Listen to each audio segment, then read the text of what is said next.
Historia real. El internato donde las niñas perdían la memoria. Santa Rita, 1895, Puebla. Bienvenido a este espacio donde la historia guarda silencio y los registros oficiales dejan más preguntas que respuestas. Antes de comenzar, te invito a escribir en los comentarios desde qué lugar nos estás escuchando y si este relato te encuentra de día o en plena noche. Nos interesa saber hasta dónde llegan estas historias y en qué momento del tiempo vuelven a cobrar vida. En este canal exploramos casos reales, desapariciones y misterios ocurridos en distintas ciudades de México, relatos que fueron ocultados, ignorados o simplemente olvidados con los años.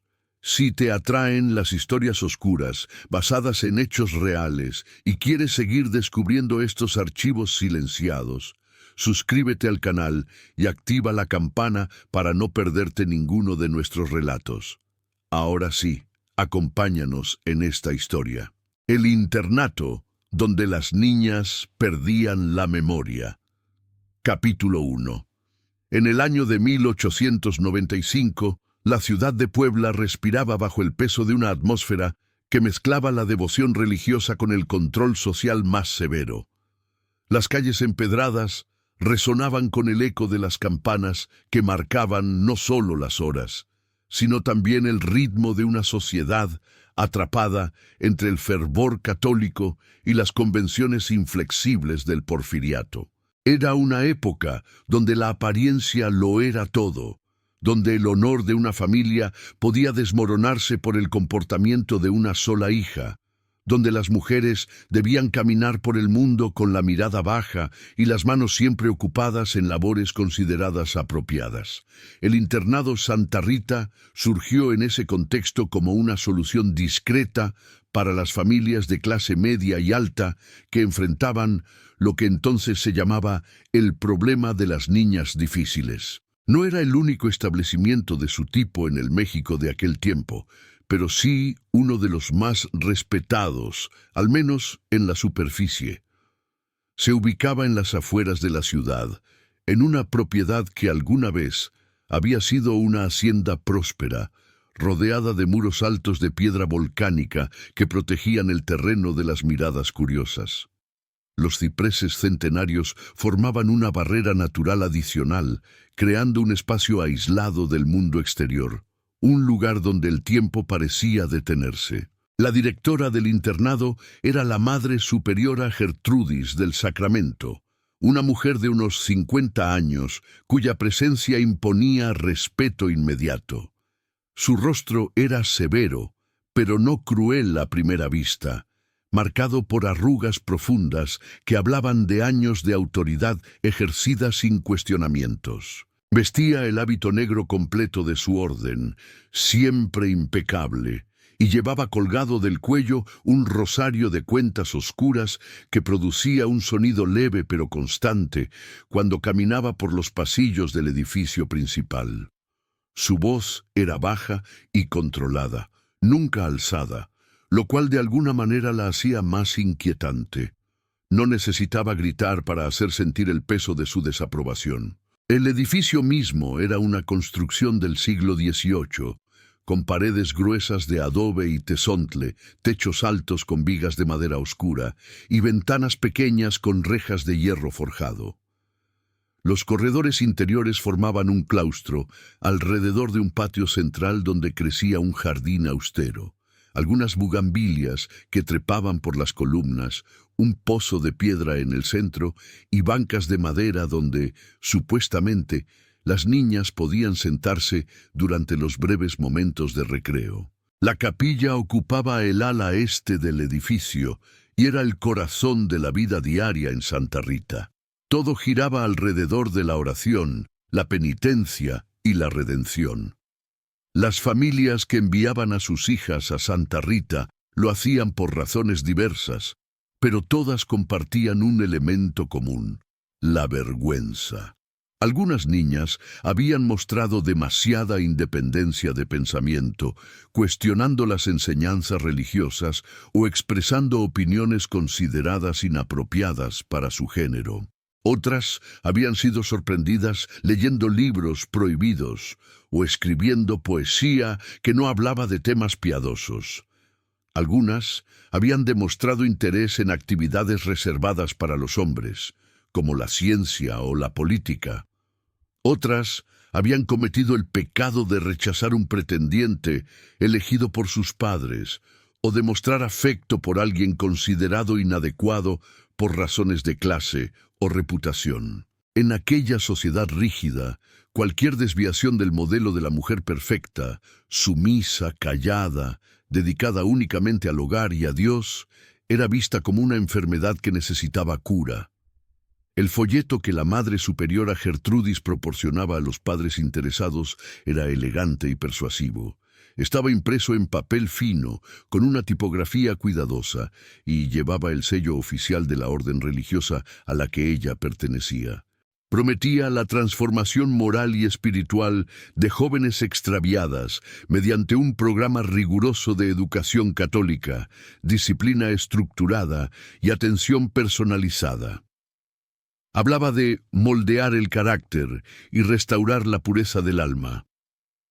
Garantizaba que las alumnas saldrían del internado convertidas en señoritas ejemplares, preparadas para ser esposas obedientes y madres devotas. El costo era considerable, pero las familias estaban dispuestas a pagarlo si eso significaba salvar la reputación familiar y asegurar un futuro respetable para sus hijas. Lo que el folleto no mencionaba era el método exacto mediante el cual se lograría esa transformación. No hablaba de los horarios que comenzaban antes del amanecer y terminaban mucho después del anochecer. No describía las horas interminables de oración en la capilla fría, arrodilladas sobre el suelo de piedra sin ningún cojín. No explicaba el sistema de castigos que incluía el aislamiento en celdas oscuras, la privación de alimentos y la imposición de penitencias físicas que dejaban marcas invisibles en el cuerpo, pero visibles en el alma.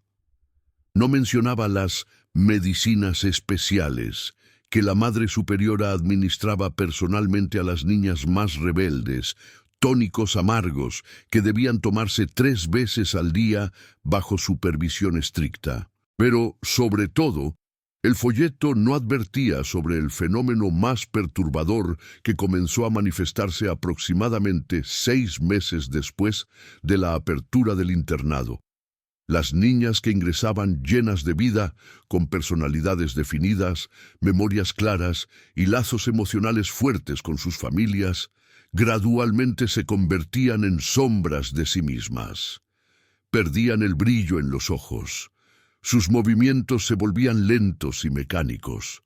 Sus voces, cuando hablaban, sonaban apagadas y distantes. Y lo más alarmante de todo, comenzaban a olvidar. Capítulo 2. Para comprender la magnitud de lo que ocurrió en el internado Santa Rita, es necesario entender el contexto más amplio de la época. México, bajo el gobierno de Porfirio Díaz, experimentaba una modernización acelerada en las ciudades principales, pero esa modernización no tocaba todos los aspectos de la vida social. Mientras se construían ferrocarriles y se instalaban líneas telegráficas, mientras las élites adoptaban modas europeas y discutían sobre el progreso científico, las estructuras de poder tradicionales permanecían intactas. La Iglesia Católica mantenía una influencia enorme sobre la vida cotidiana de las personas, especialmente en ciudades como Puebla, conocida por su conservadurismo religioso. Las mujeres de la época vivían bajo un sistema de control casi total. Desde el nacimiento hasta la muerte, su existencia estaba definida por los hombres de su familia y por las instituciones religiosas. Una niña crecía bajo la autoridad absoluta de su padre. Luego pasaba a estar bajo la autoridad de su esposo, y si quedaba viuda, bajo la tutela de sus hijos varones o de la Iglesia. La educación formal para las mujeres era limitada y se enfocaba principalmente en preparar para el matrimonio y la maternidad. Aprender a leer y escribir estaba bien, siempre y cuando se usara para leer textos religiosos y escribir cartas apropiadas. Cualquier interés intelectual más profundo era visto con sospecha. El concepto de la histeria femenina estaba en su apogeo en la medicina de finales del siglo XIX. Los doctores de la época creían genuinamente que las mujeres eran física y mentalmente más débiles que los hombres, más propensas a enfermedades nerviosas, más susceptibles a influencias peligrosas. Cualquier comportamiento que se desviara de la norma esperada podía ser diagnosticado como histeria, melancolía o alguna otra condición que requería tratamiento.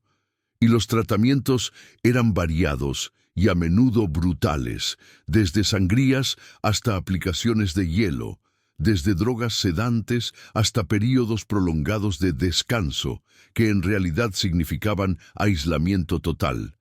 En este contexto, instituciones como el Internado Santa Rita no solo eran aceptadas, sino consideradas necesarias. Proporcionaban una solución conveniente para las familias que no sabían qué hacer con hijas que no encajaban en el molde prescrito. Y debido a que operaban bajo el auspicio de la Iglesia, su autoridad era incuestionable. Los padres que llevaban a sus hijas a Santa Rita lo hacían con la conciencia tranquila, creyendo que estaban haciendo lo correcto, salvando a sus hijas de un futuro de vergüenza y deshonra. La Madre Superiora Gertrudis había llegado a Puebla varios años antes de fundar el internado. Su historia personal era nebulosa, llena de huecos que ella nunca explicaba completamente. Se sabía que había nacido en el estado de Jalisco, que había ingresado a la vida religiosa muy joven y que había trabajado en varios conventos antes de obtener el permiso para establecer su propia institución. Algunas personas susurraban que había sido enviada a Puebla precisamente porque había tenido problemas en sus asignaciones anteriores, pero nadie se atrevía a hacer esas acusaciones en voz alta. La Madre Superiora tenía conexiones poderosas, incluyendo varios sacerdotes influyentes y al menos un miembro de la jerarquía eclesiástica en la Ciudad de México que la apoyaba sin reservas. El personal del internado era pequeño y cuidadosamente seleccionado. Además de la Madre Superiora, había 3 monjas más jóvenes que servían como maestras y supervisoras. Existía también un sacerdote que visitaba regularmente para celebrar misa y escuchar confesiones. Había un médico que aparecía una vez por semana para examinar a las alumnas, un hombre mayor llamado Dr. Castillo, que nunca cuestionaba los métodos de la Madre Superiora y que firmaba cualquier documento que ella le pusiera enfrente. Completaban el personal 2 mujeres mayores que trabajaban en la cocina y en la limpieza, viudas sin familia que dependían completamente del internado para su sustento y que por lo tanto jamás hablarían de lo que veían o escuchaban dentro de esos muros. Las primeras alumnas llegaron al internado Santa Rita en la primavera de 1895. Eran 8 niñas, con edades entre los 12 y los 16 años. Sus familias las entregaron con una mezcla de alivio y tristeza, firmando documentos que otorgaban a la Madre Superiora autoridad total sobre sus hijas durante el período de internamiento, que típicamente se establecía en un año, aunque podía extenderse según las necesidades de cada caso particular. Las despedidas fueron breves. Los padres no estaban autorizados a entrar al edificio principal. Debían dejar a sus hijas en el portón de entrada, donde la Madre Superiora las recibía personalmente con palabras suaves y promesas de transformación.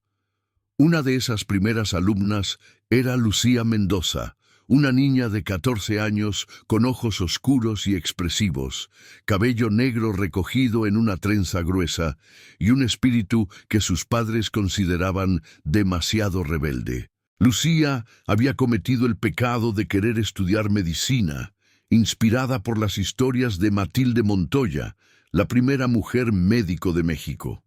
Había expresado este deseo abiertamente durante una cena familiar, delante de invitados importantes, causando vergüenza a su padre, un comerciante respetado de la ciudad. Ningún argumento, ningún castigo, ninguna súplica había logrado que Lucía cambiara de opinión. Finalmente, desesperados, los Mendoza decidieron enviarla a Santa Rita, esperando que un año de disciplina religiosa la hiciera entrar en razón. Otra de las primeras internas era Sofía Ramírez, de 15 años, hija de una familia aristocrática venida a menos. Sofía había sido sorprendida escribiendo poemas de amor apasionados dirigidos a un joven músico que tocaba el violín en la catedral. Los poemas eran hermosos, pero completamente inapropiados, llenos de una sensualidad que horrorizó a su madre cuando los descubrió escondidos debajo del colchón. El joven músico era pobre y sin futuro, y la idea de que Sofía pudiera arruinar sus posibilidades de un buen matrimonio por una fantasía romántica era insoportable para su familia. Santa Rita parecía la solución perfecta. También estaba Elena Torres, de 13 años, quien había mostrado una terquedad alarmante al negarse a ir a misa todos los días. No es que Elena fuera atea, eso habría sido impensable, pero había comenzado a cuestionar ciertos aspectos de las enseñanzas que escuchaba, haciendo preguntas incómodas que avergonzaban a su devota familia. ¿Por qué Dios permitía el sufrimiento de los inocentes? ¿Por qué las mujeres no podían ser sacerdotes si Jesús había tenido tantas seguidoras mujeres? Estas preguntas, formuladas con la sinceridad de una niña inteligente, fueron interpretadas como signos de una influencia maligna que necesitaba ser erradicada. Las 8 niñas llegaron en el transcurso de un mes, cada una con su propia historia, pero todas compartiendo el hecho de haber transgredido de alguna manera las normas de lo que se esperaba de ellas. Entraron al internado Santa Rita con miedo, pero también con esperanza, creyendo quizás que no sería tan terrible como temían, que podrían sobrevivir un año y luego regresar a sus hogares. No tenían manera de saber lo que les esperaba. Capítulo 3. Los primeros días en el internado. Santa Rita seguían un patrón diseñado para desorientar y quebrar la voluntad. Las niñas eran despertadas 1 hora antes del amanecer por el sonido de una campana estridente que resonaba por todos los corredores. No había un período de transición gradual del sueño a la vigilia, no había tiempo para desperezarse o para recordar lentamente dónde estaban. El mensaje era claro. Aquí, el tiempo pertenecía a la institución, no a ellas. Cada niña dormía en una celda individual, no en un dormitorio compartido. Las celdas eran pequeñas, apenas 3 metros por 2, con un catre estrecho, una mesa con una jarra y un lavabo, y una silla de madera. Una ventana alta, demasiado alta para asomarse. Dejaba entrar un poco de luz, pero nunca la suficiente. Las paredes estaban pintadas de un blanco grisáceo que con el tiempo adquiría un tono amarillento en las esquinas. Un crucifijo colgaba sobre la cama, el único elemento decorativo permitido.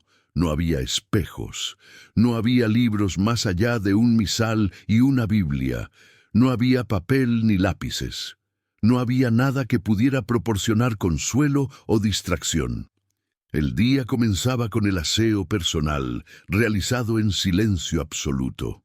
Las niñas no estaban autorizadas a hablar entre sí en ningún momento del día, salvo durante breves periodos supervisados. La primera actividad del día era la misa matutina en la capilla, que duraba 1 hora completa. Las niñas entraban en fila, arrodillándose en los bancos de madera dura, y permanecían inmóviles durante toda la ceremonia. Si alguna se movía, si alguna mostraba señales de distracción, una de las monjas supervisoras se acercaba silenciosamente y tocaba su hombro, un gesto que significaba que más tarde habría consecuencias. Después de la misa venía un desayuno austero en el refectorio. un pan duro, un poco de café aguado, a veces una fruta. Las comidas se realizaban en silencio total, mientras una de las monjas leía pasajes de textos religiosos desde un púlpito elevado. Las historias siempre eran sobre santas que habían sufrido martirios terribles por su fe, sobre mujeres que habían renunciado a todo placer terrenal para servir a Dios, sobre la importancia de la obediencia absoluta y la negación del yo. Las mañanas se dedicaban al trabajo manual. Las niñas cosían, bordaban, tejían, lavaban ropa, limpiaban los pisos, pulían los muebles.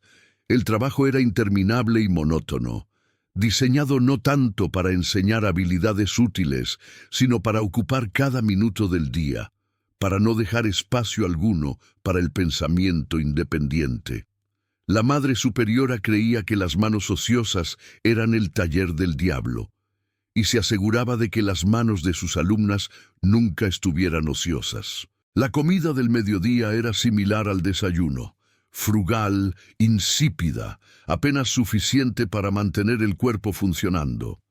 Después había un breve período de descanso en el patio central, pero incluso este tiempo estaba rigurosamente controlado. Las niñas podían caminar en círculos, siempre en la misma dirección, siempre en silencio. No podían sentarse a menos que se les diera permiso explícito, no podían acercarse unas a otras. Las monjas vigilaban desde los corredores, con los ojos siempre atentos a cualquier signo de comunicación prohibida. Las tardes traían más trabajo manual, intercalado con periodos de instrucción religiosa. La Madre Superiora impartía estas lecciones personalmente, y eran experiencias intensas y agotadoras. Su método pedagógico consistía en repetir los mismos conceptos una y otra vez, con ligeras variaciones, hasta que las palabras perdían su significado y se convertían solo en sonido. Hablaba sobre la naturaleza pecaminosa de la mujer, sobre cómo Eva había traído el pecado al mundo, sobre cómo cada mujer llevaba en sí la semilla de la corrupción y debía luchar constantemente contra sus propios instintos. Hablaba sobre la vanidad, sobre el orgullo, sobre la desobediencia, describiéndolos como los peores pecados que una mujer podía cometer. Pero lo más inquietante de estas sesiones era la manera en que la Madre Superiora hablaba sobre la memoria y la identidad. Decía que el problema de las niñas difíciles era que estaban demasiado apegadas a su antiguo yo, a sus deseos egoístas, a sus ideas equivocadas. Decía que la única manera de sanar era despojarse de ese antiguo yo, como una serpiente que muda su piel. Decía que olvidar era el primer paso hacia la purificación, que sólo cuando se borrara todo lo que habían sido antes, podrían convertirse en lo que Dios quería que fueran.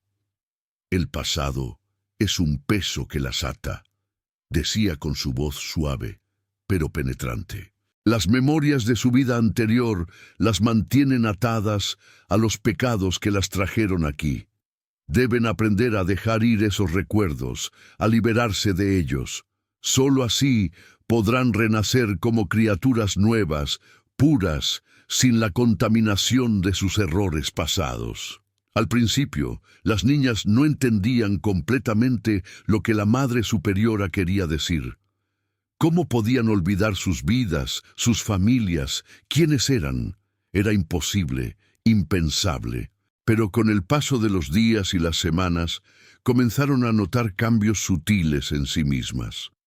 Los recuerdos que antes eran vívidos y claros empezaban a volverse borrosos. Los rostros de sus padres, hermanos, amigos, comenzaban a perder nitidez en sus mentes. Los eventos específicos de sus vidas se mezclaban unos con otros, perdiendo su orden cronológico, perdiendo sus detalles distintivos. Lucía Mendoza fue la primera en expresar preocupación, aunque lo hizo de manera indirecta. Durante una de las breves confesiones semanales con el sacerdote visitante, mencionó que estaba teniendo dificultades para recordar la cara de su madre, El sacerdote, un hombre anciano llamado Padre Ignacio, que parecía más interesado en terminar sus deberes rápidamente que en realmente escuchar, simplemente le dijo que eso era natural, que estaba alejándose de los apegos terrenales, que era una señal de progreso espiritual. No pareció considerar que pudiera haber algo profundamente perturbador en el hecho de que una niña de 14 años estuviera perdiendo la memoria de su propia madre después de solo 6 semanas de internamiento. Capítulo 4. Fue alrededor del tercer mes cuando los padres que habían enviado a sus hijas a Santa Rita comenzaron a notar algo extraño durante las visitas. El reglamento del internado permitía visitas una vez al mes, los domingos después de la misa principal, durante exactamente 1 hora. Las visitas se realizaban en una sala especial, austera pero decorada con un poco más de esmero que el resto del edificio, con algunas sillas cómodas y una mesa donde las familias podían compartir algún refrigerio sencillo que trajeran de casa. Los padres de Lucía Mendoza fueron de los primeros en experimentar esa sensación inquietante de que algo no estaba bien. Habían esperado el día de la visita con una mezcla de emociones: ansiedad por ver cómo estaba su hija, esperanza de que el internado estuviera cumpliendo su propósito, quizás un poco de culpa por haberla enviado allí. Cuando Lucía entró a la sala de visitas, acompañada por una de las monjas supervisoras, su madre, Dolores Mendoza, tuvo que contener un grito de sorpresa. La niña que entraba no parecía ser la misma que habían dejado 3 meses antes. Físicamente no había grandes cambios.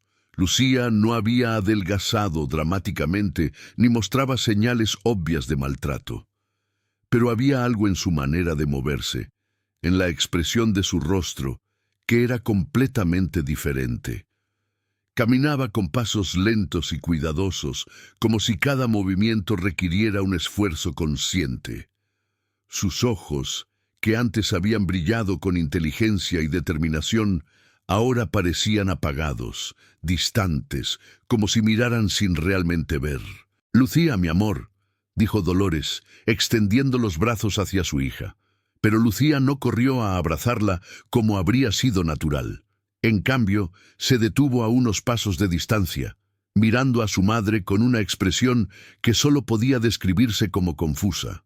Tardó varios segundos antes de responder, y cuando lo hizo, su voz sonó plana, sin la emoción que uno esperaría de una niña reuniéndose con su madre después de 3 meses de separación. «Buenos días, señora», dijo Lucía. Dolores sintió como si le hubieran dado un golpe en el estómago. ¿Señora? ¿Su propia hija la llamaba señora? Miró a su esposo, Bernardo, quien también había palidecido. El padre de Lucía se acercó, tomando a su hija suavemente por los hombros. «Lucía, soy tu padre. ¿No nos reconoces?» La niña frunció el ceño ligeramente, como si estuviera tratando de recordar algo que había olvidado. «¿Ustedes son mis padres?», preguntó, pero el tono de su voz no era el de alguien que recordaba con certeza, sino el de alguien que estaba adivinando, tratando de responder correctamente para no cometer un error. La monja supervisora, que había permanecido cerca de la puerta, intervino con voz tranquilizadora. «Las niñas a veces se confunden un poco durante los primeros meses del proceso de transformación espiritual. Es completamente normal. La Madre Superiora les ha explicado que deben desprenderse de los apegos mundanos, y eso puede manifestarse como una cierta desconexión temporal. No hay motivo para preocuparse.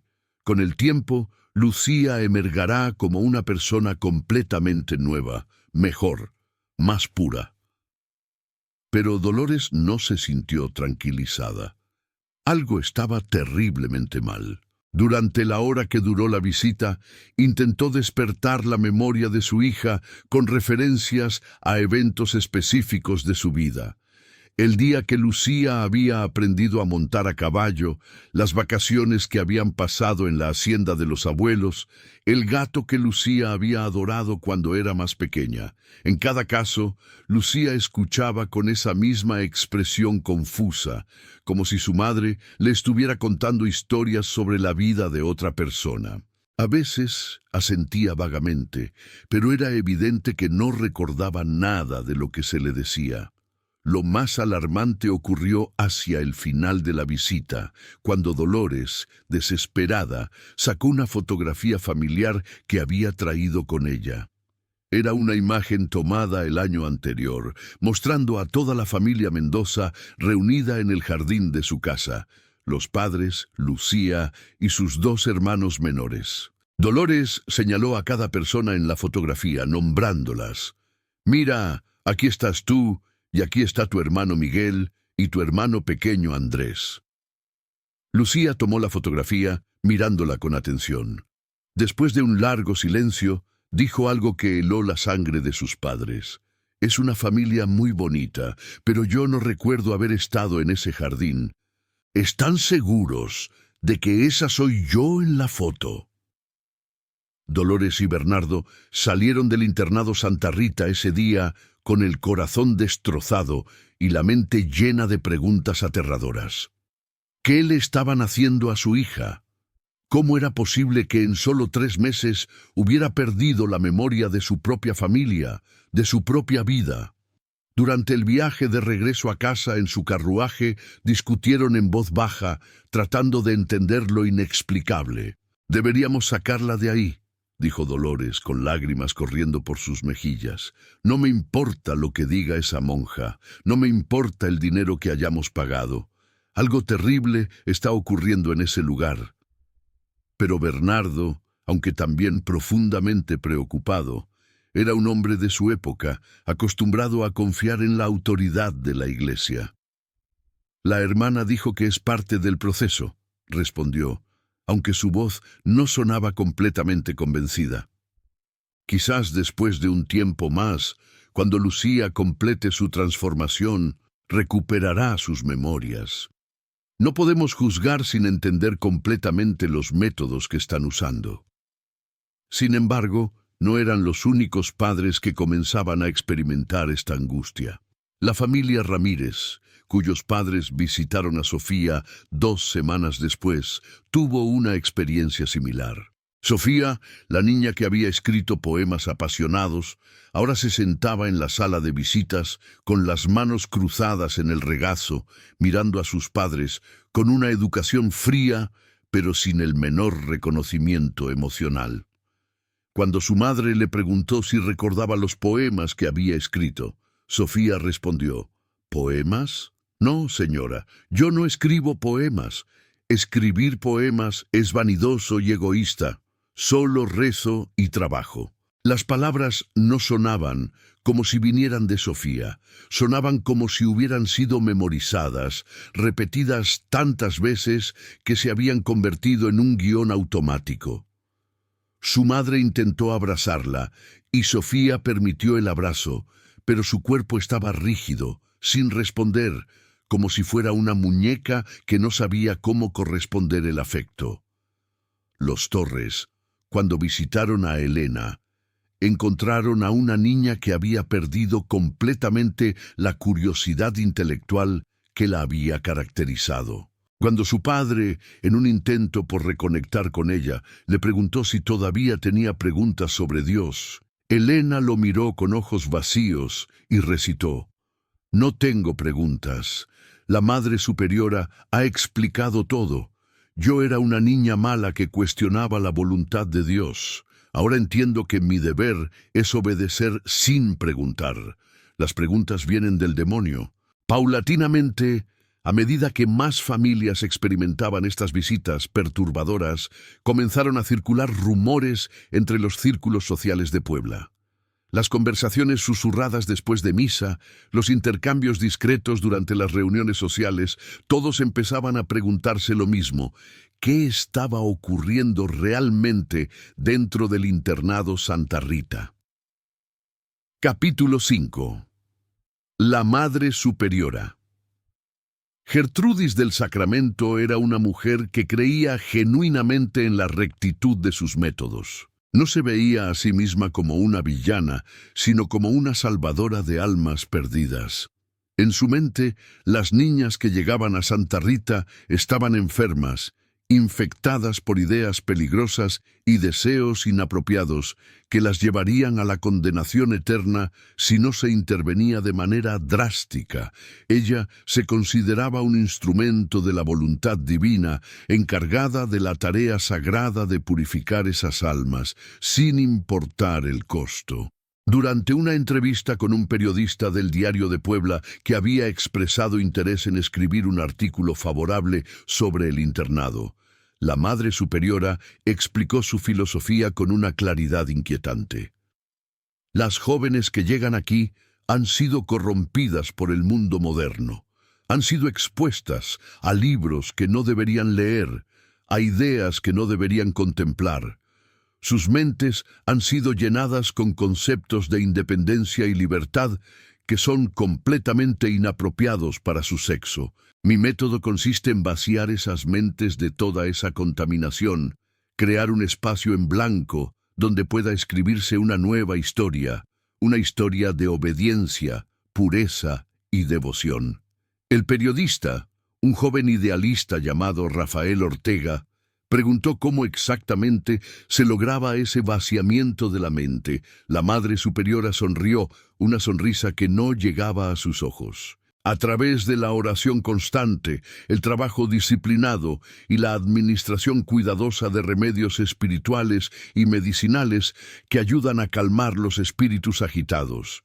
El doctor Castillo, nuestro médico de confianza, supervisa personalmente el tratamiento de cada niña, pero lo que la Madre Superiora llamaba remedios medicinales era, en realidad, un cóctel de sustancias diseñadas para sedar, desorientar y hacer más susceptibles a las niñas a la sugestión. El tónico, que se administraba 3 veces al día, contenía opio diluido, combinado con extractos de belladona y valeriana. En dosis bajas, estas sustancias producían un estado de pasividad y confusión mental. Con el tiempo, afectaban la capacidad de formar y retener memorias claras. Los recuerdos existentes se volvían borrosos, fragmentados, difíciles de acceder. El doctor Castillo, un médico de más de 70 años cuya licencia había sido cuestionada en el pasado por métodos poco ortodoxos, era el cómplice perfecto de la Madre Superiora. Nunca cuestionaba sus instrucciones, nunca sugería alternativas menos extremas. Durante sus visitas semanales examinaba superficialmente a las niñas, anotaba en sus registros que estaban progresando satisfactoriamente en su tratamiento y firmaba las recetas para más tónicos. Si alguna niña mostraba signos de resistencia, si se negaba a tomar la medicina, si expresaba el deseo de irse a casa, si intentaba rebelarse de cualquier manera, el doctor Castillo simplemente aumentaba la dosis. Además de la medicación constante, el régimen diario del internado estaba diseñado para crear un estado de agotamiento físico y mental. Las niñas dormían menos de 6 horas por noche. La comida que recibían era insuficiente para mantener un nivel saludable de energía. El trabajo físico era interminable. Las sesiones de instrucción religiosa eran largas y repetitivas hasta el punto del adormecimiento mental. Todo esto contribuía a crear un estado de vulnerabilidad psicológica donde la manipulación se volvía más efectiva. La Madre Superiora también empleaba técnicas de lo que hoy llamaríamos gaslighting. Cuando las niñas expresaban confusión sobre sus memorias, ella reforzaba esa confusión, diciéndoles que sus recuerdos eran falsos, creados por el demonio para mantenerlas atadas a sus pecados pasados. Esa vida que crees recordar, les decía, nunca existió realmente. Era una ilusión, un engaño. Tu verdadera vida comienza aquí, en Santa Rita, donde finalmente puedes ver la verdad. Con el tiempo, bajo la influencia constante de la medicación, el agotamiento y la manipulación psicológica, algunas de las niñas comenzaban a creer lo que se les decía. Sus propias memorias se volvían tan confusas y fragmentadas que ya no podían confiar en ellas. Empezaban a dudar de su propia cordura, y en ese estado de duda total, se volvían completamente maleables, dispuestas a aceptar cualquier narración que la Madre Superiora quisiera implantar en sus mentes. Pero no todas las niñas sucumbían por completo a este proceso. Elena Torres, a pesar de la medicación y el lavado de cerebro constante, mantenía una chispa de resistencia en algún lugar profundo de su ser. No podía expresar esa resistencia abiertamente. Había aprendido que hacerlo solo resultaba en castigos más severos. Pero en el silencio de su mente se aferraba a la certeza de que algo terrible estaba ocurriendo, de que lo que le estaban haciendo estaba mal. Una noche, durante el breve período antes de que se apagaran las lámparas, Elena logró susurrarle algunas palabras a otra niña, mientras pasaban una junto a la otra en el corredor. «No olvides, no dejes que te hagan olvidar quién eres». Fueron solo unas pocas palabras, pero fueron suficientes para ganarse un castigo severo. Una de las monjas la había escuchado. Elena pasó los siguientes 3 días encerrada en una celda de aislamiento en el sótano, sin luz, sin comida, solo con agua, arrodillada sobre el piso de piedra fría, mientras escuchaba interminables grabaciones de oraciones reproducidas en un fonógrafo que alguien había colocado justo afuera de su puerta. Cuando la liberaron, Elena estaba pálida, temblorosa, con los labios agrietados y los ojos hundidos. Pero lo más perturbador era que ya no podía recordar su propio nombre. Cuando la Madre Superiora le preguntó cómo se llamaba, Elena tartamudeó, buscando en su mente una respuesta que parecía haberse escapado. «Yo... no estoy segura», murmuró finalmente. «Tu nombre es Alma Pura», declaró la Madre Superiora con satisfacción. «Ese es tu verdadero nombre ahora. El nombre que te dieron tus padres terrenales ya no importa. Ahora eres una hija de Dios, y tu nombre refleja eso». Y Elena, o quien fuera que Elena había sido, asintió lentamente, aceptando esta nueva identidad porque ya no tenía la fuerza para resistir. Capítulo 6. A medida que pasaban los meses, el número de alumnas en el internado Santa Rita fue creciendo.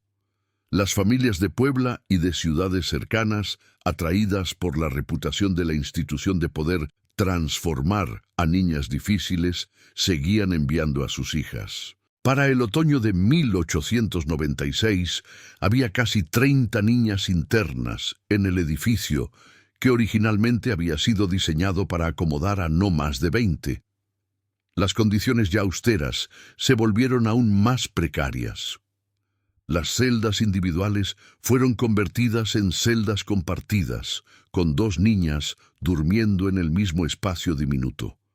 La comida, que ya era escasa, fue racionada aún más. El trabajo manual se intensificó porque la Madre Superiora había encontrado una manera de monetizar el internado más allá de las cuotas que cobraba a las familias. Las niñas ahora producían bordados, encajes y prendas de vestir que se vendían a tiendas en la ciudad.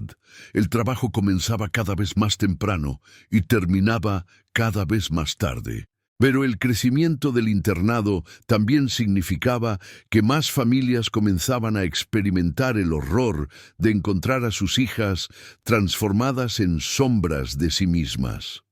Los rumores que antes habían sido susurros ocasionales ahora se convirtieron en conversaciones más abiertas.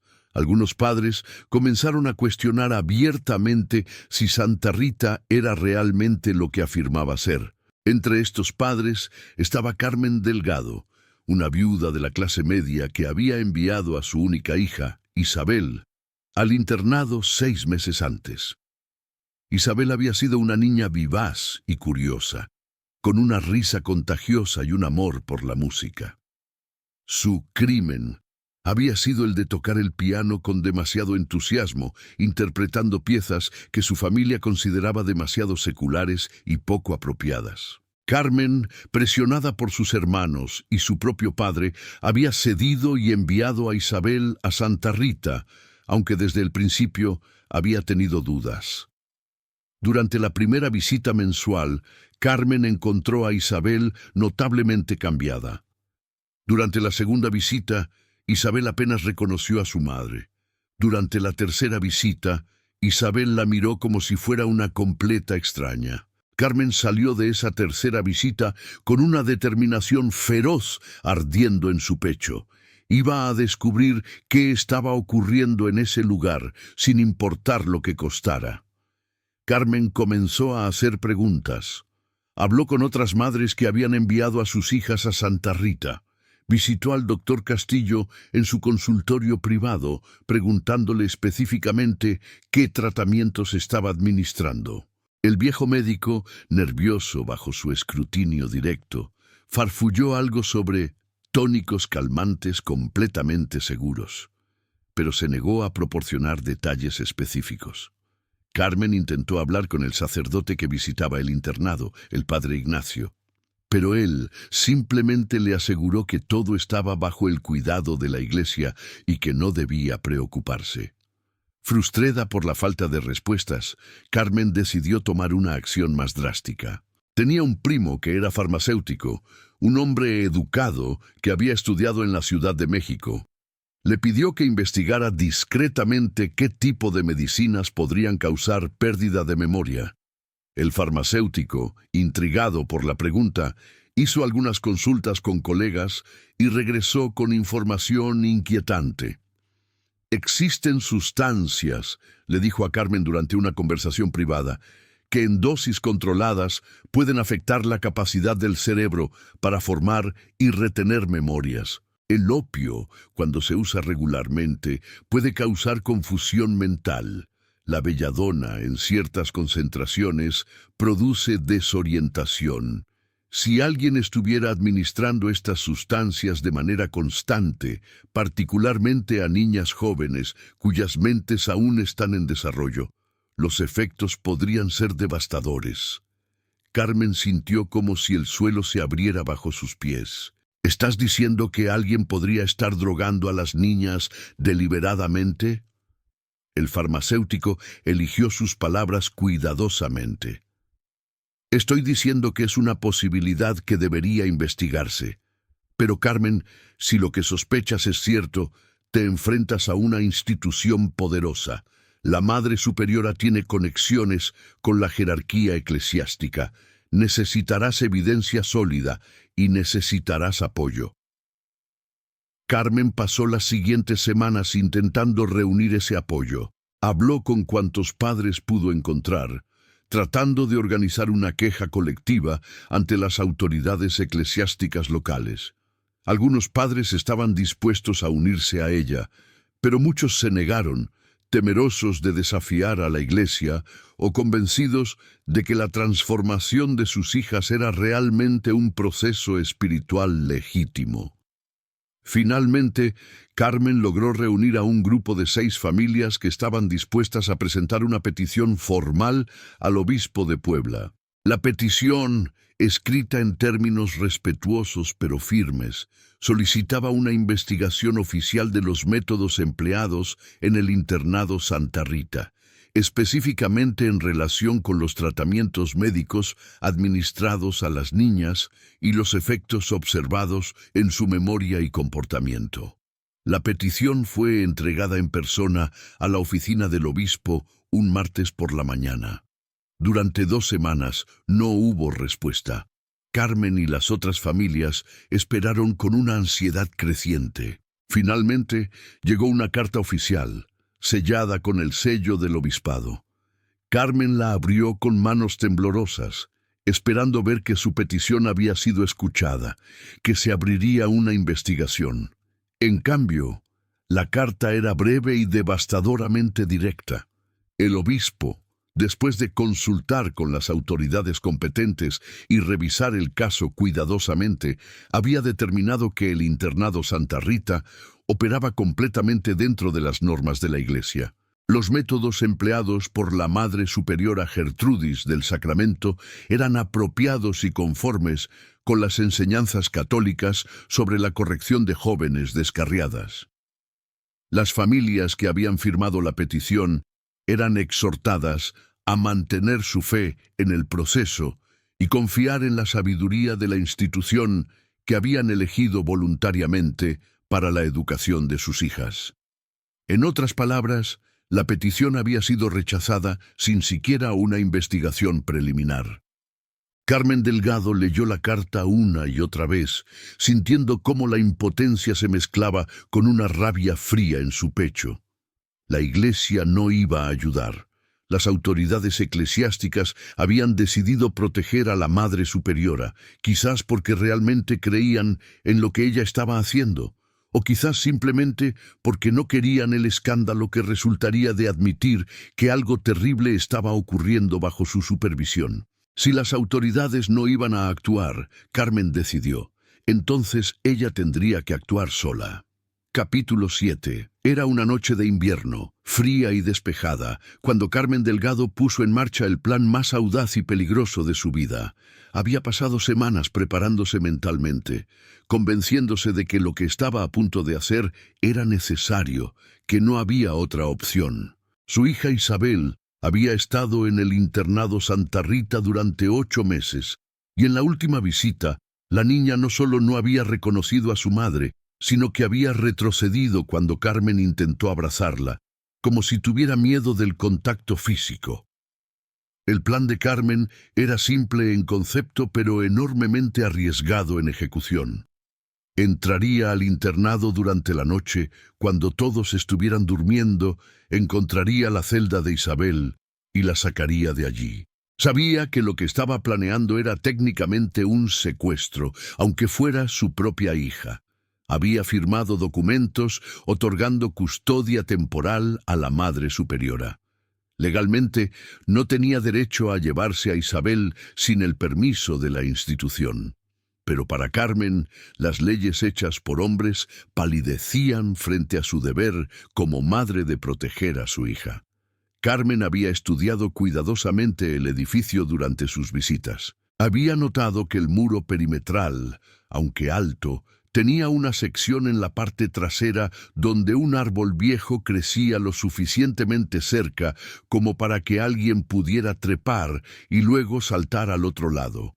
Había observado los patrones de luz en las ventanas, determinando qué partes del edificio se oscurecían primero en la noche y cuáles permanecían iluminadas hasta más tarde. Había memorizado la ubicación aproximada de las celdas donde dormían las niñas. En la noche elegida, Carmen se vistió con ropa oscura y práctica, un vestido de trabajo simple, botas resistentes, un chal negro. Esperó hasta pasada la medianoche, cuando las calles de la ciudad estaban vacías y el riesgo de ser vista era mínimo. Llevaba consigo una linterna pequeña, una cuerda que había comprado sin llamar la atención y un cuchillo, aunque esperaba fervientemente no tener que usar este último. El viaje hasta el internado tomó casi 1 hora a pie. Carmen mantuvo un paso rápido, pero no sospechosamente apresurado, manteniéndose en las sombras tanto como podía. Cuando llegó al perímetro del edificio, se detuvo un momento, escuchando. Todo estaba en silencio, excepto por el viento que susurraba entre los cipreses. Encontró el árbol que había identificado y comenzó a trepar. No había trepado un árbol desde que era niña, y los primeros metros fueron torpes y aterradores. Las ramas crujían bajo su peso, y cada sonido le parecía ensordecedor en el silencio de la noche. Pero finalmente llegó a una rama que se extendía sobre el muro. Respiró profundo, dijo una oración silenciosa, y se arrastró lentamente a lo largo de la rama hasta que pudo agarrarse al borde del muro. Dejarse caer del otro lado fue más difícil de lo que había anticipado. Cayó mal, torciéndose el tobillo, y tuvo que morder su chal para no gritar de dolor. Se quedó inmóvil varios minutos, esperando ver si alguien había escuchado, si se encenderían luces, si vendría alguien a investigar. Pero todo permaneció oscuro y silencioso. Cojeando ligeramente, Carmen se acercó al edificio principal. Las ventanas de la planta baja estaban todas cerradas y con rejas, pero había una puerta lateral, probablemente usada por el personal de servicio, que no parecía tan segura como la entrada principal. Carmen probó el picaporte suavemente. Estaba cerrada con llave. Usando el cuchillo, intentó forzar la cerradura, pero sus manos temblaban demasiado y no tenía experiencia en este tipo de actividad criminal. Estaba a punto de darse por vencida cuando notó que una de las ventanas cercanas, aunque con rejas, tenía el cristal roto en una esquina inferior. El espacio era pequeño, pero quizás lo suficientemente grande como para que pudiera meter la mano y alcanzar el pestillo de la ventana desde el interior. Envolvió su mano en el chal para protegerla de los fragmentos de vidrio y con cuidado extremo metió el brazo por el hueco. Sus dedos encontraron el pestillo. Lo movió lentamente, rezando para que no hiciera ruido. El pestillo cedió. Carmen empujó la ventana, que se abrió hacia adentro con un chirrido suave. Las rejas seguían siendo un problema, pero cuando las examinó más de cerca, descubrió que una de ellas estaba floja en su base, probablemente oxidada por años de humedad. Con algo de esfuerzo, logró doblarla lo suficiente como para crear un espacio por el cual una persona delgada podría pasar. Carmen se deslizó a través de la abertura, raspándose la espalda y los brazos en el proceso, y cayó dentro de lo que parecía ser una especie de despensa o almacén. El olor era a cosas viejas y húmedas. Encendió su linterna, manteniéndola tapada con la mano para que solo un pequeño haz de luz saliera, y observó su entorno. Encontró la puerta de la despensa y la abrió lentamente. Del otro lado había un corredor oscuro. Carmen sabía que las celdas de las niñas estaban en el segundo piso, así que necesitaba encontrar las escaleras. Se movió por el corredor con pasos cuidadosos, el corazón latiéndole tan fuerte que estaba segura de que todos en el edificio podrían escucharlo. Lo que Carmen no sabía era que el internado Santa Rita no dormía completamente. La Madre Superiora era una mujer insomne que a menudo recorría los pasillos durante la noche, supuestamente en oración, pero también vigilando. Y esa noche en particular no estaba sola. Una de las monjas más jóvenes, hermana Beatriz, también estaba despierta, preocupada por una de las niñas que había estado tosiendo durante todo el día. Carmen estaba a mitad del corredor del segundo piso, tratando de orientarse y recordar dónde había visto a Isabel durante las visitas, cuando escuchó pasos acercándose. Entró en pánico. No había tiempo para esconderse, no había lugar donde ir. Apagó su linterna y se pegó a la pared, esperando pasar desapercibida en la oscuridad. Pero entonces una lámpara de aceite apareció al final del corredor, sostenida por la hermana Beatriz. La joven monja la vio inmediatamente. Sus ojos se abrieron con sorpresa y su boca comenzó a abrirse para gritar. Carmen reaccionó por instinto. Corrió hacia la monja, cubriéndole la boca con su mano antes de que pudiera hacer un sonido.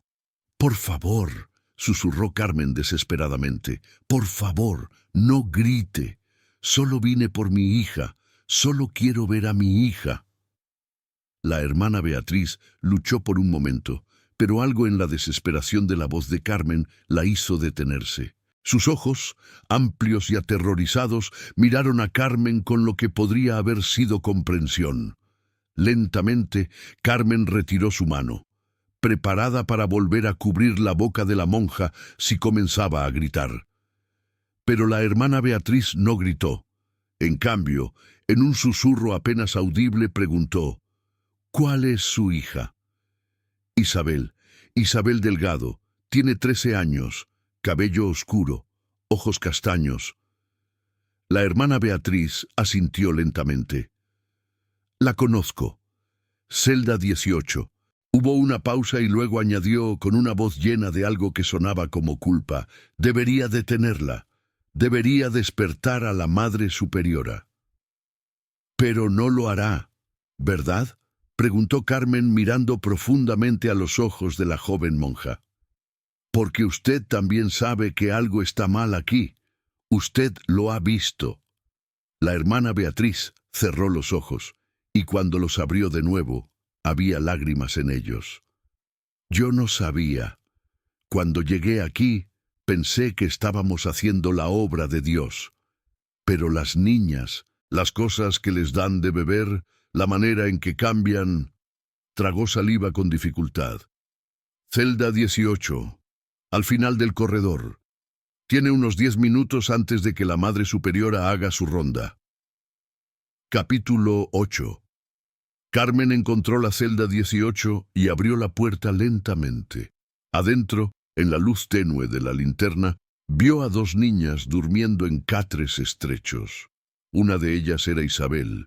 Su hija estaba delgada, más delgada de lo que debería estar, con círculos oscuros bajo los ojos, incluso en el sueño.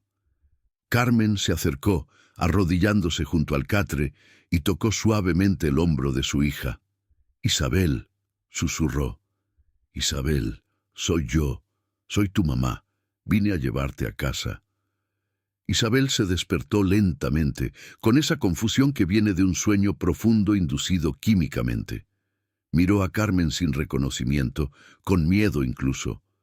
«¿Quién?», comenzó a decir, su voz débil. «Soy tu madre, mi amor.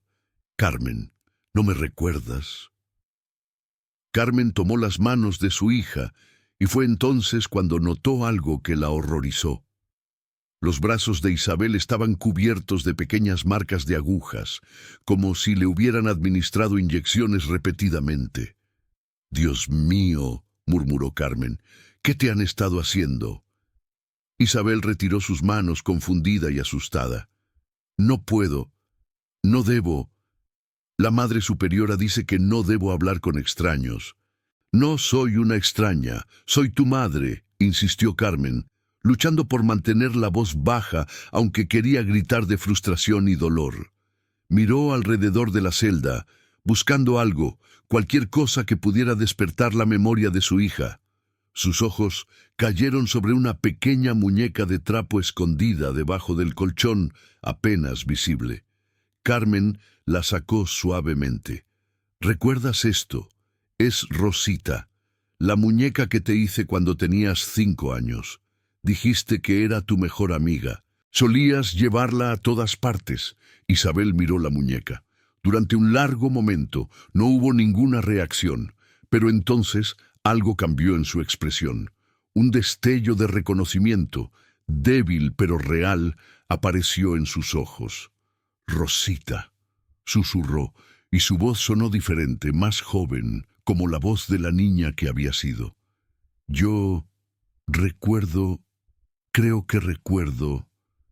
Fue entonces cuando Carmen escuchó pasos acercándose rápidamente por el corredor y una voz que cortó el aire como un cuchillo. «¿Quién está ahí? Hermana Beatriz, ¿es usted?». La Madre Superiora. Había llegado más temprano de lo esperado. Carmen tuvo que tomar una decisión en una fracción de segundo. Tomó a Isabel de la mano con firmeza, ignorando la resistencia de la niña. «Vamos», ordenó en un susurro urgente. «Ahora». Pero era demasiado tarde para escapar por el corredor. Carmen miró desesperadamente alrededor de la celda. La ventana, pequeña, alta, pero quizás posible. Arrastró la silla hacia la ventana, se subió y, usando toda su fuerza, logró abrir el pestillo oxidado. La puerta de la celda se abrió de golpe. La Madre Superiora entró, con su lámpara en alto, y su rostro habitualmente controlado mostró genuina sorpresa y luego rabia al ver a Carmen. Usted, ¿cómo se atreve a entrar en esta institución? Está violando la propiedad de la iglesia. Hermana Beatriz, llame a las autoridades inmediatamente. Carmen, ahora con Isabel en sus brazos, la niña había dejado de resistirse, quizás por el shock de la situación. Miró a la Madre Superiora con todo el odio y el desprecio que había estado acumulando durante meses. ¿Autoridades? ¿Quiere hablar de autoridades? ¿Qué tal si hablamos de lo que usted le está haciendo a estas niñas? ¿Qué tal si hablamos de las drogas que les administra? ¿De cómo destruye sus memorias, sus identidades? Yo estoy salvando sus almas inmortales, replicó la Madre Superiora, recuperando su compostura. Su voz era fría, absolutamente convencida de su rectitud. Estas niñas estaban perdidas, corrompidas. Lo que hago es un acto de misericordia divina. Lo que usted hace es monstruoso, dijo Carmen, y entonces, actuando con una adrenalina y un valor que no sabía que poseía, se giró hacia la ventana, empujó a Isabel a través de ella, y luego saltó ella misma. La caída desde el segundo piso fue brutal. Carmen aterrizó mal, sintiendo cómo algo se rompía en su pierna izquierda. El dolor fue cegador, pero no podía detenerse. Isabel había caído cerca de ella, aturdida, pero aparentemente sin daños serios. Carmen la levantó apoyándose en su hija y comenzó a cojear hacia el muro, hacia la libertad. Detrás de ellas escuchó el caos erupcionar en el edificio. Luces que se encendían, voces gritando, la orden de la Madre Superiora de despertar a todos y encontrar a la intrusa. Carmen sabía que no llegaría al muro a tiempo, no con su pierna rota. Pero en ese momento apareció la hermana Beatriz, que había salido por otra puerta. Sin decir palabra, la joven monja ayudó a Carmen, prácticamente cargándola, mientras Isabel seguía en un estado de shock confuso. Llegaron al muro. La hermana Beatriz, más joven y fuerte, trepó primero, luego ayudó a subir a Isabel y finalmente, con un esfuerzo tremendo, ayudó a Carmen a escalar a pesar de su pierna herida. Del otro lado del muro, las tres mujeres cayeron en un montón. «Vayan», dijo la hermana Beatriz, jadeando. «Yo regresaré. Diré que ustedes me golpearon, que no pude detenerlas. Pero ustedes corran. Y por favor», añadió mirando directamente a Carmen, «exponga lo que está pasando ahí. Yo no tengo el valor para hacerlo, pero usted sí». Carmen asintió, tomó a Isabel de la mano y comenzó el doloroso viaje de regreso a la ciudad, cojeando, sangrando, pero con su hija finalmente de vuelta a su lado. Lo que Carmen Delgado no sabía, mientras escapaba del internado Santa Rita esa noche, era que su intrépida acción, aunque había salvado a su hija, no llevaría a la justicia que esperaba. Los días siguientes revelaron la profundidad de la protección que la Madre Superiora disfrutaba y la voluntad de las instituciones poderosas de enterrar escándalos que pudieran dañar su reputación. Carmen llevó a Isabel directamente a su casa, donde la niña, aún confundida y desorientada, fue examinada por un médico de confianza de la familia. El doctor, al ver las marcas de las inyecciones y escuchar la descripción de los síntomas, confirmó lo que Carmen ya sospechaba. Isabel había sido sistemáticamente drogada con alguna combinación de sedantes. El médico no podía decir con certeza si los efectos en la memoria serían permanentes o si Isabel eventualmente recuperaría sus recuerdos, pero recomendó descanso, buena nutrición y, sobre todo, mantenerla lejos de cualquier sustancia que pudiera haberle estado administrando el internado.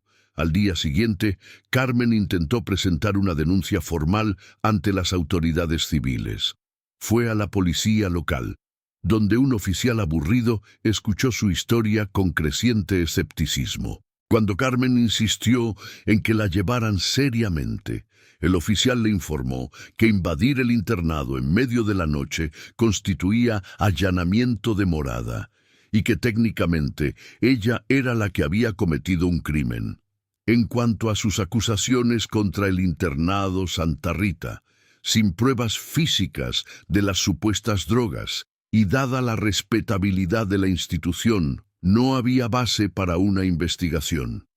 Carmen trató entonces de llevar su historia a los periódicos locales. Visitó las oficinas del Diario de Puebla, donde encontró al joven periodista Rafael Ortega, el mismo que había entrevistado a la Madre Superiora meses antes.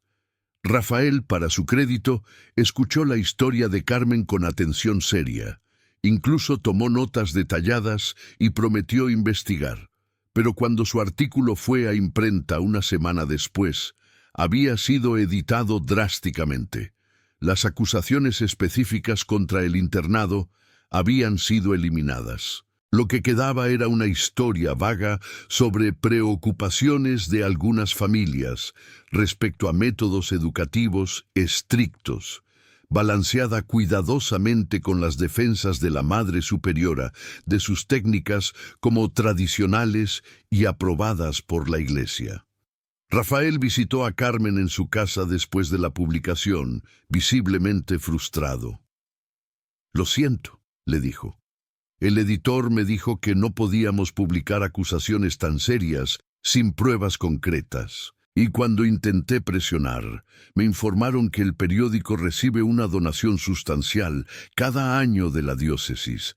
El mensaje era claro: o suavizaba el artículo o no se publicaba en absoluto».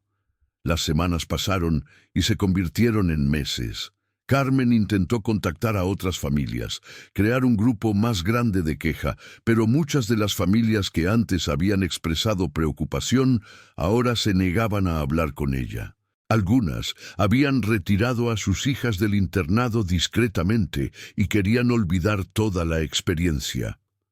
Otras, sorprendentemente, insistían en que todo había sido un malentendido, que sus hijas estaban bien, que la transformación que habían observado era exactamente lo que habían esperado.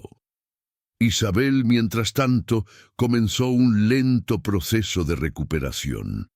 Durante las primeras semanas en casa, prácticamente no hablaba, sentándose en su habitación y mirando por la ventana con ojos vacíos. Pero gradualmente, a medida que su cuerpo se limpiaba de las sustancias que le habían estado dando, comenzaron a regresar fragmentos de memoria. Un día recordó el nombre de su mejor amiga de la infancia. Otro día recordó las canciones que solía tocar en el piano. Los recuerdos volvían de manera fragmentada, desordenada, como piezas de un rompecabezas que había sido destrozado y ahora lentamente se intentaba reconstruir. Pero había lagunas que nunca se llenaron. Los 8 meses que Isabel pasó en el internado permanecieron como un hueco negro en su memoria. No podía recordar nada específico de sus días allí, solo sensaciones: frío, hambre, miedo, confusión. Y había otros recuerdos de antes del internado que también se habían perdido, como si la experiencia hubiera dañado no solo su capacidad de formar nuevas memorias, sino también su acceso a memorias antiguas. Lo más desgarrador para Carmen era que su hija, aunque estaba físicamente presente, nunca recuperó completamente su personalidad anterior. La Isabel vivaz y curiosa, la niña que amaba la música con pasión, había sido reemplazada por una joven más silenciosa, más cautelosa, que parecía asustada de su propia sombra. Era como si el internado Santa Rita hubiera logrado su objetivo de transformación, pero no en la manera santa que prometía, sino destruyendo algo esencial en el espíritu de la niña. Capítulo 9. El internado Santa Rita continuó operando después del incidente con Carmen e Isabel. La Madre Superiora hizo una declaración oficial afirmando que una mujer perturbada había invadido la propiedad en un intento desquiciado de secuestrar a una niña y que las autoridades del internado habían actuado con completa corrección en el incidente. La hermana Beatriz, fiel a su palabra, confirmó esta versión, diciendo que la intrusa la había atacado físicamente. No hubo consecuencias para el internado. De hecho, el incidente, presentado como un ataque injustificado contra una institución religiosa respetable, generó una ola de simpatía pública hacia Santa Rita. Más familias enviaron a sus hijas, convencidas de que un lugar que podía provocar tal reacción desesperada de una madre debía estar realmente haciendo un trabajo efectivo de corrección de niñas problemáticas. Pero no todo continuó igual. La hermana Beatriz, que había ayudado a Carmen y Isabel a escapar, no pudo vivir con el peso de lo que sabía. 2 meses después del incidente, dejó la orden religiosa, citando razones de salud.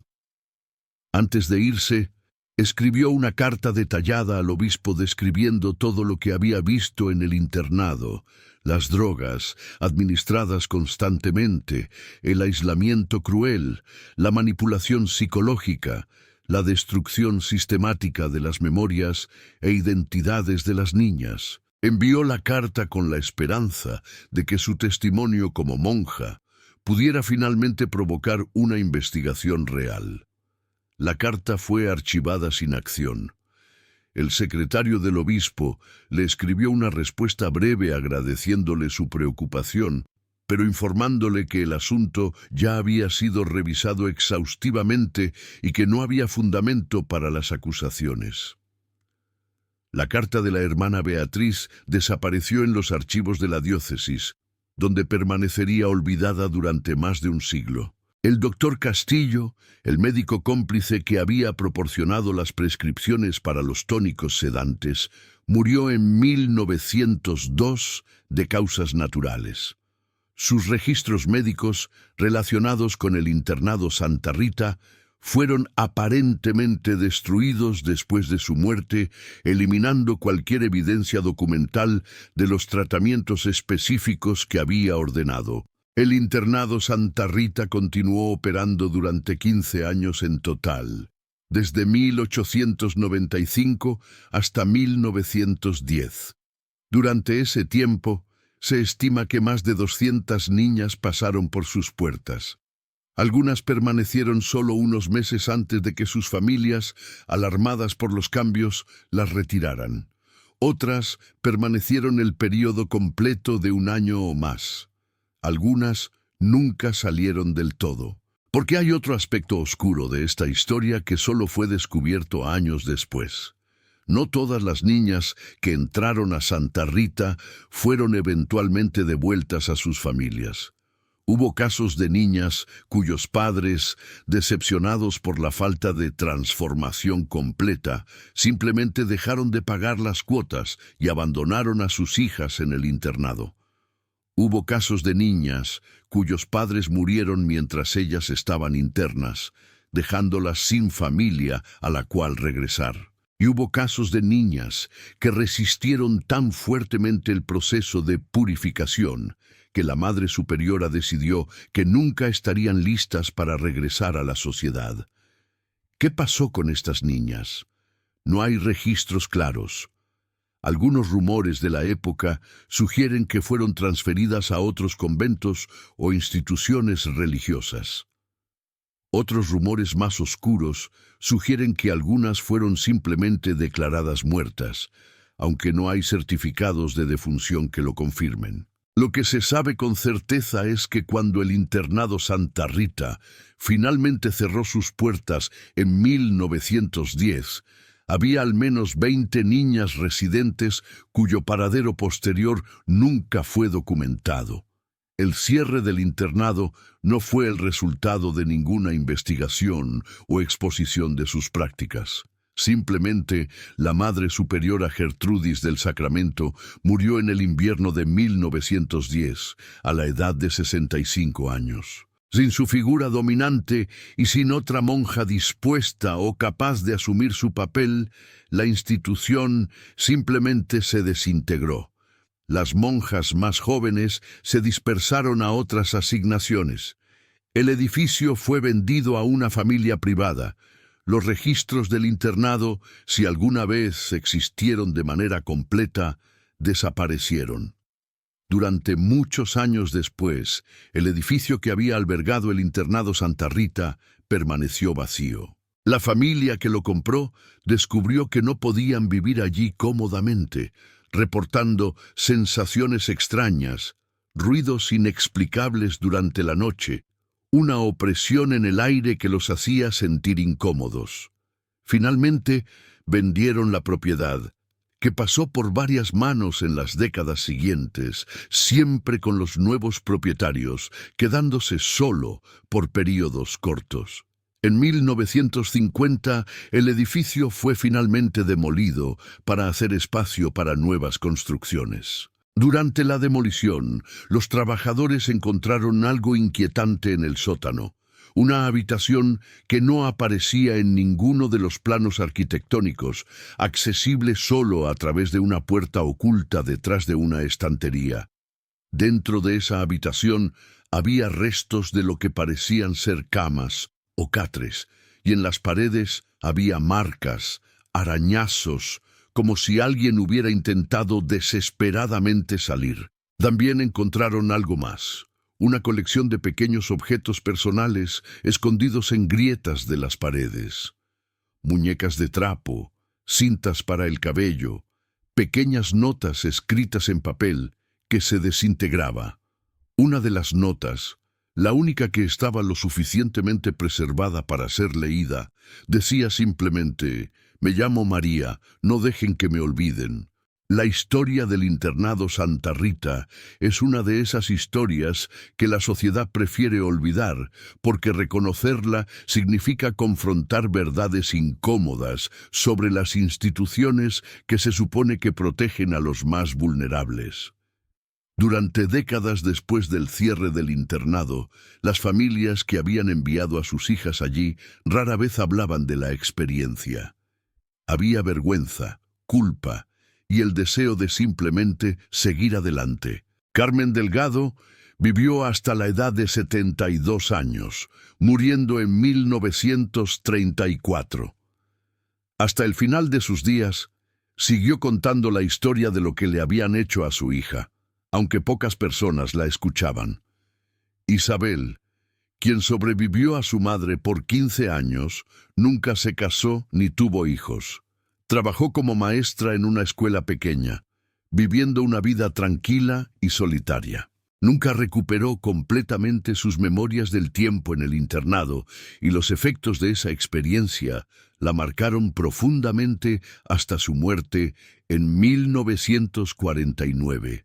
Solo en años recientes, con el acceso a archivos históricos y el trabajo de historiadores dedicados a documentar las experiencias de mujeres y niñas en el México del siglo XIX y principios del XX, la historia del internado Santa Rita ha comenzado a emerger de las sombras del olvido. Lo que se está descubriendo es una narrativa perturbadora de abuso institucional sistemático, respaldado por autoridades religiosas y civiles, dirigido a niñas cuyo único crimen fue no conformarse perfectamente con las expectativas imposibles de su tiempo. La historia de Santa Rita no es única. A lo largo de México y de todo el mundo hubo instituciones similares donde niñas y mujeres fueron encerradas, maltratadas y despojadas de sus identidades en nombre de la corrección moral o religiosa. Algunas de estas historias han sido documentadas, pero muchas más permanecen enterradas en archivos polvorientos o perdidas completamente en el tiempo. Lo que hace que la historia del internado Santa Rita sea particularmente perturbadora es el método específico de destrucción de la memoria que se empleaba allí. La idea de robar la memoria de alguien, de borrar su sentido de identidad, es uno de los tipos más profundos de violencia que se puede infligir. Es un asesinato del yo, dejando el cuerpo intacto, pero destruyendo lo que hace a una persona quien es. Las niñas que pasaron por Santa Rita, las que sobrevivieron y regresaron a sus familias, llevaron consigo esas heridas invisibles por el resto de sus vidas. Muchas nunca hablaron de lo que les había pasado. El trauma era demasiado profundo, las memorias demasiado fragmentadas y confusas para articularlas coherentemente. Otras intentaron hablar, pero no fueron creídas. Sus relatos descartados como exageraciones o invenciones de mentes perturbadas.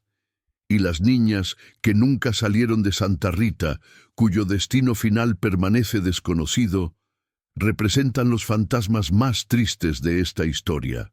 Fueron realmente transferidas a otras instituciones. Encontraron eventualmente algún tipo de vida fuera de los muros, o murieron allí, en ese edificio frío, habiendo olvidado incluso sus propios nombres. No hay respuestas, solo silencio y vacío. La Madre Superiora Gertrudis del Sacramento nunca enfrentó consecuencias por lo que hizo. Murió en su cama, rodeada de las monjas que la admiraban, convencida hasta el final de que había hecho la obra de Dios. No hay evidencia de que alguna vez sintiera remordimiento o cuestionara sus métodos. En su mente, ella era una salvadora, no una perpetradora de abuso. Y las instituciones que la respaldaron, las autoridades eclesiásticas que ignoraron las advertencias y las quejas, también nunca reconocieron su complicidad. Esta es quizás la lección más dura de la historia del internado Santa Rita, que el mal puede ser perpetrado no solo por individuos maliciosos, sino por sistemas completos que se niegan a ver, a escuchar, a cuestionar.